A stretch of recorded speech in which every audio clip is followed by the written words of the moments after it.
रहीम। सामिन मोहतरम,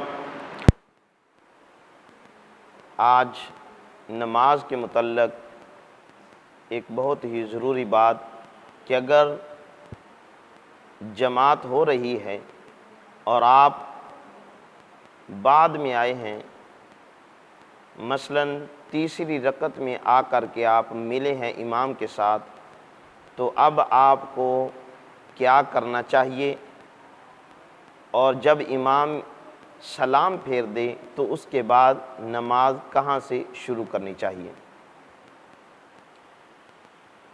अहबाब-ए वक़ार, अगर आप तीसरी रकत में पहुँचे हैं तो आप नियत करके खड़े हो जाएं और इमाम के साथ अपनी वो तीसरी रकत पूरी कर लें, फिर इमाम साहब के साथ चौथी रकत पूरी कर लें। अब आपकी 2 रकतें पूरी हो गई, लिहाजा 2 आपकी बाकी बची हैं।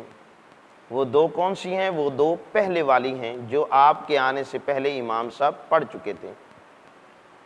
अब जब इमाम साहब सलाम फेर देंगे तो आप खड़े होकर सुबहानकल्लाह से शुरू करेंगे। जिस वक्त आप आए थे उस वक्त आपने वो सुबहानकल्लाह नहीं पढ़नी, लिहाजा अब आपने सुबहानकल्लाह से शुरू करना है। यानी इमाम साहब ने अस्सलामु अलैकुम व रहमतुल्लाह जब दूसरी मरतबा कह दिया तो आपने उस वक्त अल्लाहु अकबर कह के खड़े हो जाना है। हाथ बांध के आपने सुबहानकल्लाह पढ़नी, उसके बाद तस्मीया, तअव्वुज़ और सूरतुल फातिहा पढ़नी है, फिर उसके साथ कोई सूरत मिला देनी है।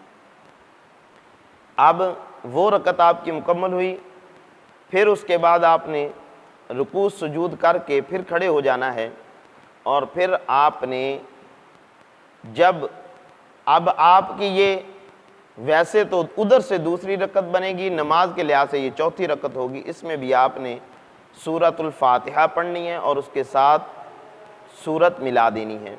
इस तरह ये आपकी नमाज मुकम्मल होगी। अगर आप चौथी रकत में आकर के इमाम साहब के साथ मिले हैं, मसलन इमाम साहब चौथी रकत की किरात कर रहे थे, उसमें यानी कि आखिरी रकत आप खड़े थे, इमाम साहब चौथी रकत में आप आकर के उसमें मिले, आपने अल्लाहु अकबर कहना है, तकबीर तहरीमा, उसमें आपने सना नहीं पढ़नी, वैसे इमाम साहब के साथ खड़े हो जाना है, फिर अपनी रकत वो मुकम्मल एक कर लेनी है। इमाम साहब एक रकत के बाद यानी उनकी 4 हो गई, आपकी 1 हो गई, वो सलाम फेर देंगे, आपने खड़े हो जाना है और खड़े होकर आपने सुबहानकल्लाह से फिर किरात शुरू करनी है।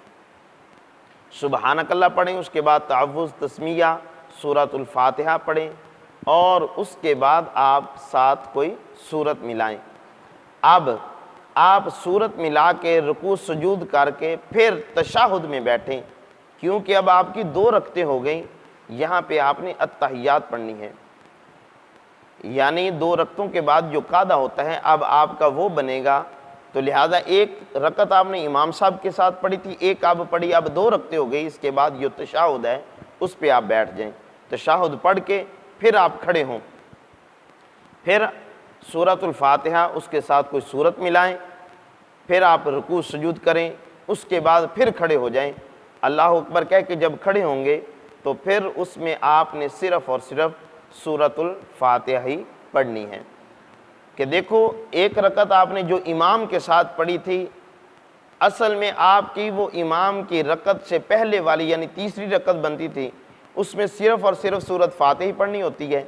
लिहाजा फ़र्ज़ों में जिन आखिरी रकतों में सूरतुल फातिहा पढ़ी जाती थी, अब आपकी ये वो वाली रकत आ गई, लिहाजा इसमें आपने सिर्फ़ और सिर्फ सूरतुल फातिहा ही पढ़नी है। इस तरह आप सूरतुल फातिहा पढ़ के फिर अत्तहियात पे बैठ जाएंगे, उसके बाद आप सलाम फेर देंगे। इस तरह अगर नमाज में मिलना हो तो आकर के ये तरीका अपना लें, फिर आपकी नमाज मुकम्मल हो जाएगी।